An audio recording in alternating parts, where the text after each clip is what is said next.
Hey everyone, and welcome back to the channel. Today, I have a story that's, well, it's something that's been weighing on me, and I feel like I need to share it. It's about my brother, Liam. Liam passed away 2 years ago. It was sudden, unexpected, and it completely shattered our family. He was my older brother, my best friend, my hero. The world just became a lot quieter without his laugh. We were inseparable, always exploring, always getting into some kind of mischief. He had this old, beat-up film camera. A vintage thing he found at a flea market. It was his prized possession. He took it everywhere, documenting our adventures, capturing moments he said were too good to forget.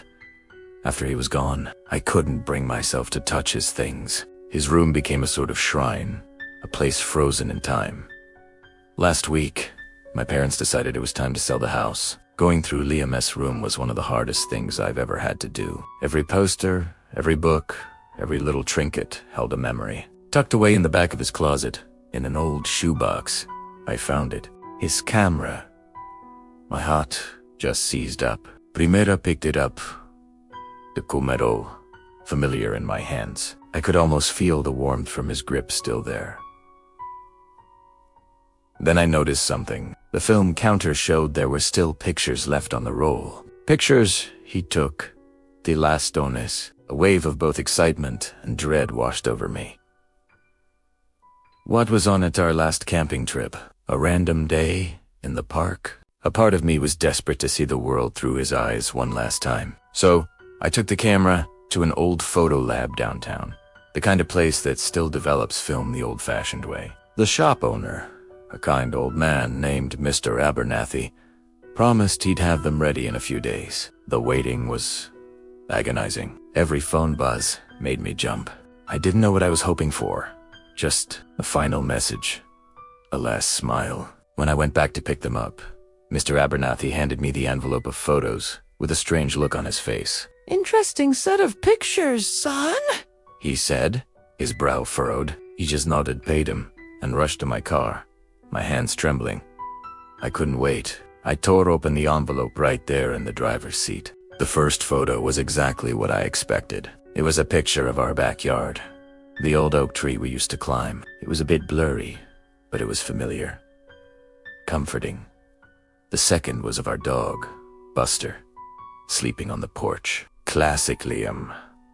He loved that dog. The third, fourth, fifth photos were all similar scenes from around our house, the neighborhood park, the woods behind our street. They were quiet, almost lonely shots. It felt like he was saying goodbye to all his favorite places. My eyes started to well up. Then I got to the 10th photo. My blood ran cold. It was a picture of me. I was sitting on my bed, reading a book. I remember that day. I was home alone, studying for an exam. But Liam wasn't there. He had already passed away months before that day. It was impossible, my mind rested. Maybe I was mistaken. Maybe the dates were mixed up. But I knew that book. I knew the shirt I was wearing. It had to be from a few weeks ago. I shakily pulled out the next photo. It was me again. This time, I was at my desk, working on my laptop. The photo was taken from the doorway of my room. And in this picture, Liam was there. It was just a faint, translucent figure standing in the hallway, but it was unmistakably him. He was just watching me. It looked like he was taking a step forward. My breath hitched. I flipped to the next one. The photo was taken from closer. I was in the kitchen, making a sandwich, and Liam was standing by the fridge. He was more solid this time, clearer. His expression was blank, unreadable, and he was definitely closer than before. A few feet away from me, my hands were shaking so hard I could barely hold the pictures. This wasn't real. It couldn't be. Couldn't be. This had to be a mistake. A double exposure. A flaw in the film.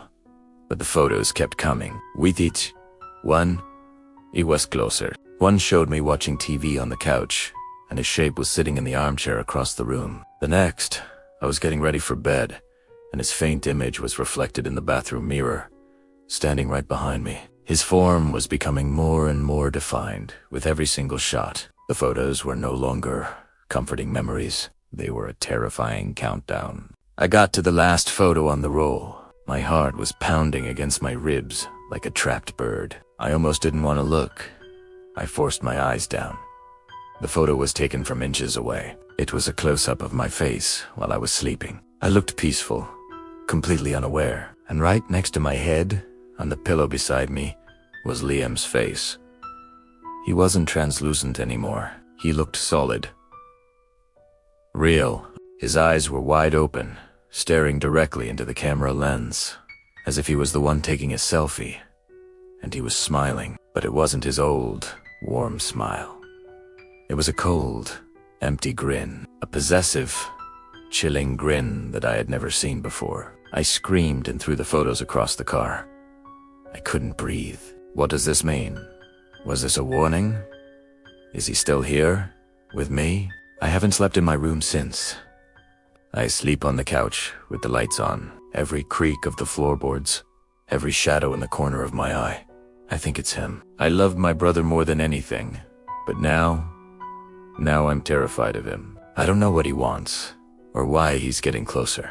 The camera is empty now, but I can't shake the feeling that he's still taking pictures, that he's still documenting, still watching. And that the final picture, the one he's trying to get, is one of us, together, forever. Thanks for listening to my story. I really needed to get that out. If you've ever experienced anything like this, please let me know in the comments. And if you enjoyed this video, or if it resonated with you, please consider liking and subscribing. It helps a lot. I'll see you all in the next one. Stay safe. Stay safe.